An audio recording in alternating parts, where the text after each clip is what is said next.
How to recover original version of edited image in Samsung mobile phones.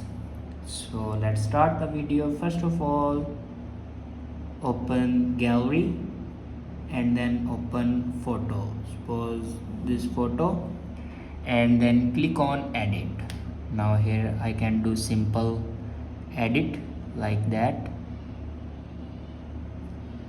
and then on top you can see these three dots. Now click on it, and then here you can save it to as copy and then click on save.